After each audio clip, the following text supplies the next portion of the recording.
Hello friends, मैं हूं गौरव और आज हम बात करने वाले एक ऐसे समय की जिसे भारत के इतिहास में डार्क फेज और गोल्डन एज दोनों ही नाम एक साथ दिया गया है। लेकिन एक चीज अच्छी और बुरी दोनों ही एट द सेम टाइम कैसे हो सकती है? वेल, स्पेसिफिकली स्पीकिंग, ये समय था भारत के 1000 AD का, जहाँ एक तरफ भारत में बड़े बड़े मंदिरों का निर्माण हो रहा था, वहीं दूसरी तरफ छोटे छोटे राज्यों के बनने से भारत भी हिस्सों में बंटता जा रहा था, जिन हिस्सों को पाने के लिए भारत के अपने बेटे एक दूसरे की खून की नदियां बहाने के लिए तट पर खड़े थे। लेकिन इस समय का और अपने ही लोगों के खून से सनते हुए भारत के मजबूरी का फायदा उठाकर भारत पर एक नहीं, दो नहीं, 17 बार आकर एक ही दुश्मन ने तबाही मचा दी। कौन था वो दुश्मन और आखिर कैसे मचाई तबाही? वेल, चलिए जानते हैं भाई लोग इन सभी सवालों के जवाब हमारे आज के इस वीडियो में, जिसमें आपको इंडिया के इतिहास के बारे में बहुत ज्यादा ज्ञान मिलेगा जिससे आप अब तक बेखबर थे। Let us get on with our today's video, India in 1000 AD। तो शुरू करते हैं कि आखिर 1000 AD में भारत की हालत कैसी थी। वेल, ये भारत का वो दौर था जिस समय भारत की मिट्टी में एक ऐसा पावर उभर कर आया जिसने बाकी राज्यों की तरह मिलिट्री पावर ही नहीं, पर उस दौर में यूनिक मानी जाने वाली नेवी पावर को भी डेवलप और इस्तेमाल किया। और इस पावर का नाम था चोला डायनेस्टी, जिसके राजा राजेंद्र पहले ऐसे किंग थे जिन्होंने अपनी सेना को समुद्र पार पहुंचाने के साथ ही coastal Burma, Andaman and Nicobar islands, Lakshadweep, Maldives और पेगु आइलैंड को भी नेवी के बलबूते पर अपने अंडर लिया। इतना ही नहीं, राजेंद्र चोला 1 ने 16 मील लंबा और 3 मील चौड़ा एक आर्टिफिशियल लेक भी बनाया, जो आज इंडिया की one of the largest lakes में से एक है। अरे रुको, अभी और बाकी है। चोला डायनेस्टी ने अपनी पावर्स को इतना ज्यादा डेवलप कर लिया कि इन्होंने बंगाल और बिहार के राजा महिपाला को भी हराकर उसे अपने कंट्रोल में ले लिया, और इसी जीत की खुशी में उन्होंने अपना नया कैपिटल गंगाईकोंडा चोलापुरम में बनाया, जहां उन्होंने बृहदीश्वरा टेम्पल से मिलते जुलते डिजाइन से लॉर्ड शिवा के टेम्पल को भी बनाया था, जिसे आज आप और मैं one of the largest temple मानते हैं। और इसी टेम्पल को 2004 में यूनेस्को ने वर्ल्ड हेरिटेज साइट भी डिक्लेयर कर दिया था। लेकिन यही नहीं, थंजावुर, चिदम्बरम, गंगाईकोंडा चोलापुरम, दारासुरम, त्रिभुवनम, श्रीरंगम और तिरुवन्नमलाई में भी इनका कंट्रीब्यूशन रहा था। पर अब सवाल ये है कि इतने टेम्पल्स ये लोग बनाते ही क्यों थे?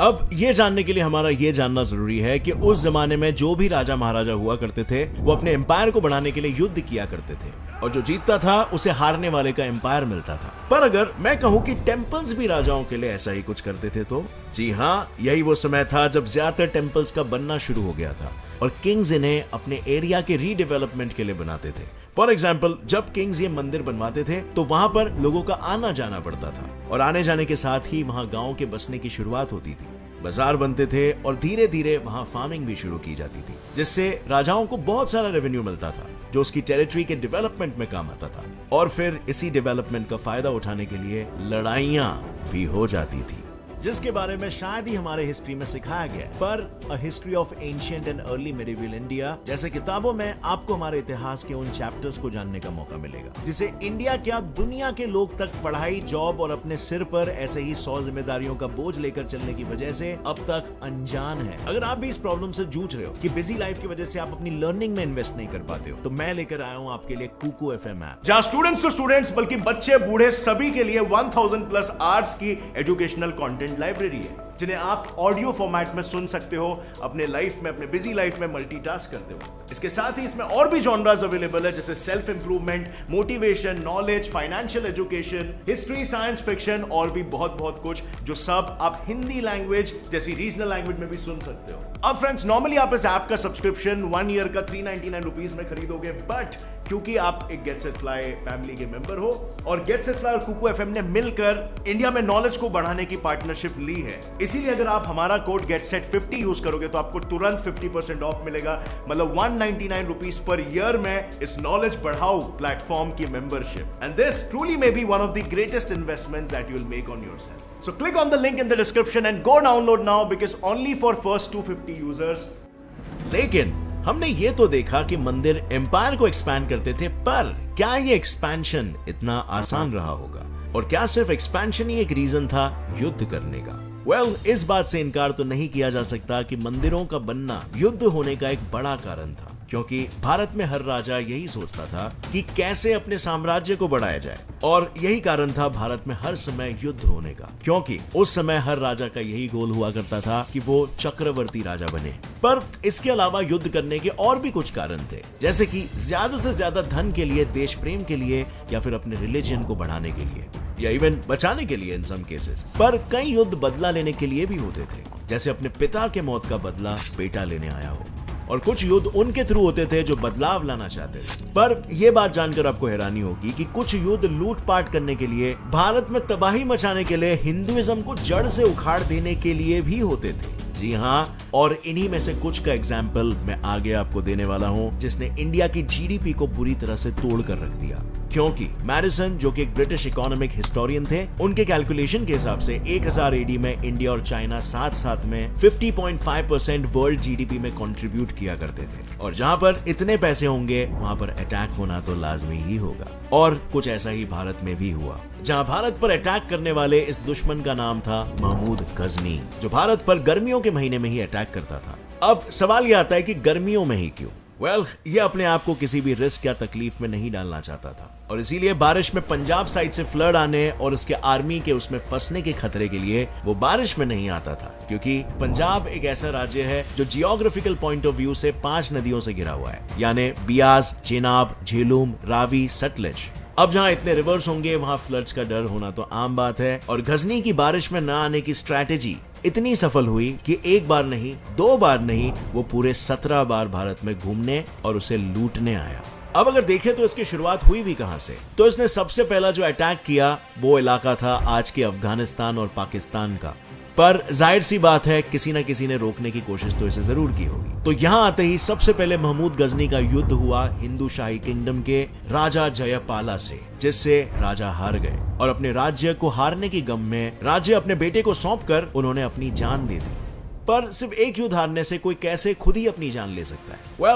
एक्चुअली में इट टर्न्स आउट ये कोई पहला युद्ध नहीं था। अगर हम 1000 एडी से थोड़ा पीछे, साथ ही गजनवीद डायनेस्टी के फाउंडर थे, उसने भारत में घुसने की कोशिश करते वक्त भी हिंदू शाही राजा जयपाला से काफी युद्ध किया था, लेकिन तब राजा जयपाला ने उसे कभी कामयाब नहीं होने दिया। पर जब अपने पिता के बाद महमूद पावर में आया, तब जयपाला ने उसे हराने की कोशिश की, पर इस बार उनकी ये कोशिश दम तोड़ गई और उन्हें हार का मुंह दिखाना पड़ा। हालांकि राजा जयपाला की तरह उनके बेटे ने भी गजनी को बराबर की टक्कर दी, पर गजनी ने उसे भी हरा दी, और अपनी आखिरी और 17वीं अटैक गजनी ने सोमनाथ टेम्पल पर किया, जहां उसने राजपूतों से 3 दिन तक युद्ध किया और जीत अपने नाम कर ली। लेकिन सिर्फ जीत ही नहीं, इस आखिरी लड़ाई में उसने कुल मिलाकर 200 लाख दिनार भी लूटे थे। पर सवाल यहाँ पर सिर्फ पैसों की नहीं है, क्योंकि पैसों के साथ साथ 5000 से ज्यादा इंसानों का भी कत्लेआम हुआ। और बात तो ये थी कि भारत में घुसकर एक इन्वेडर ने भारत के बेटों को कत्लेआम किया और खजाने को लूटा। इतनी हिम्मत आखिर महमूद में आई कहां से? आखिर कौन था महमूद ऑफ गजनी के पीछे, जिसकी वजह से वो ये सब कर पा रहा था? आखिर कौन थी वो 3 ग्रेट पावर्स, और कौन सी थी वो जगह? और आखिर इनकी लड़ाई में जीत किसके हाथ लगी? तो आपने वो कहावत तो सुनी होगी कि 2 की लड़ाई में तीसरे का फायदा होता है। जी हाँ, हमारे साथ भी यहाँ पर कुछ ऐसा ही हुआ। हमारे देश के राजा आपस में लड़ने में इतने मशरूफ थे कि बाकी चीजों पर उनका ध्यान ही नहीं गया। किसी बाहरी देश की बुरी नजर हमारे भारत पर पड़ चुकी थी, और राजा यहाँ पर बेखबर थे, और इसी का फायदा गजनी ने उठाया। उसने भारत पर तब हमला करना शुरू किया जब कन्नौज 3 ग्रेट पावर्स पलास, प्रतिहाराज और राष्ट्रकूटास के बीच ट्रिपार्टाइट स्ट्रगल चल रहा था, जो पिछले 2 सेंचुरीज से चलता आ रहा था, जिसकी वजह से ये सारे राज्य और राजाएं कमजोर हो चुके थे। लेकिन फिर भी इस जंग के अंत में जीत का परचम प्रतिहाराज ने 3 सेंचुरीज के लिए कन्नौज को अपना बनाकर लहराया। पर कन्नौज में ऐसा क्या खास था जिसके लिए इतनी सारी लड़ाइयां लड़ी गई? क्या कन्नौज की धरती सोना उगलती थी?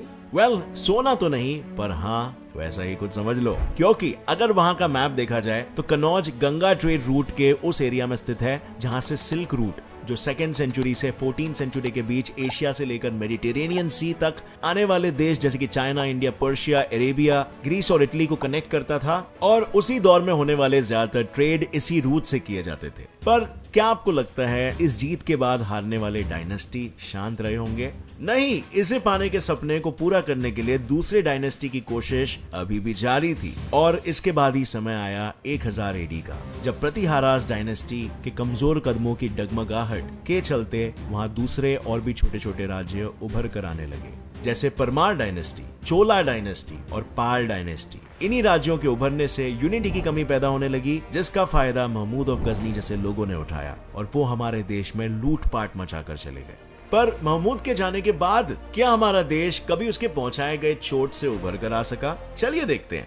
अब फर्स्ट सेंचुरी में इंडिया की इकोनॉमी वर्ल्ड्स लार्जेस्ट थी, जो 32.9% से घटकर 11th सेंचुरी में 28.9% हो गई। लेकिन सिर्फ हमें इकोनॉमिकल लॉस ही नहीं हुआ, बट हमारे इंडिया को और भी कई सारे कॉन्सिक्वेंसेस फेस करने पड़े। सबसे पहले तो गजनी के अटैक्स के कारण बहुत सी चीजें बिगड़ी, जैसे बहुत सारा वेल्थ लूटे जाने की वजह से भारत इकोनॉमिकली वीक हो गया। इन लुटेरों ने हमारे देश के अलग अलग रिसोर्सेज ले जाने के साथ ही टेम्पल्स को भी नहीं छोड़ा, क्योंकि उन पर हमला करके उन लोगों ने मंदिर और उसकी मूर्तियों को भी तोड़ दिया। और गजनी के अटैक की वजह से भारत के बॉर्डर्स भी वीक हो चुके थे, जिसकी वजह से भारत पर नए हमले हो सकते थे। और दोस्तों, रिजल्ट आज के वक्त में आप सभी ही देख रहे हो। इंडिया के लिए एक तरह से ये बर्बादी का दौर 1000 AD से शुरू हो गया था, या फिर हम ये भी कह सकते हैं कि महमूद गजनी का अटैक भारत के भविष्य में आने वाले फॉरेन इन्वेडर्स की एक चेतावनी थी, जैसे कि मुगल्स और फिर ब्रिटिशर्स। अगर इसी बात को उस वक्त के राजा समझ गए होते कि भाई तेरा जो एरिया है, मेरा जो एरिया है, हम दोनों उसमें खुश रहते हैं और दुश्मनों को बाहर खदेड़ते हैं, वरना तेरा मेरा एरिया दोनों जाएगा, तो शायद आज भारत का इतिहास कुछ और ही होता। आपको क्या लगता है? कमेंट करके जरूर बताना। अगर इस वीडियो से कुछ भी ज्ञान मिला तो एक लाइक जरूर ठोकना। Get set fly fact channel को अभी सब्सक्राइब कर लो, क्योंकि ऐसे ही एजुकेशनल और इन्फॉर्मेटिव वीडियोस आप तक हमेशा पहुंचते रहेंगे, जो आपके नॉलेज को बढ़ाते रहेंगे। और हाँ फ्रेंड्स, जाने से पहले कुकू FM ऐप को डाउनलोड करना मत भूलना। फर्स्ट 250 लोगों के लिए गेट सेट 50 कोड यूज करने पर उन्हें 199 रुपीज पर इस वेबसाइट की मेंबरशिप मिलेगी। गेट सेट 50 कोड यूज करने पर 199 रुपीज में सालाना की मेंबरशिप मिलेगी इस ऐप की। सो गो हरी नाउ, एंड एज ऑलवेज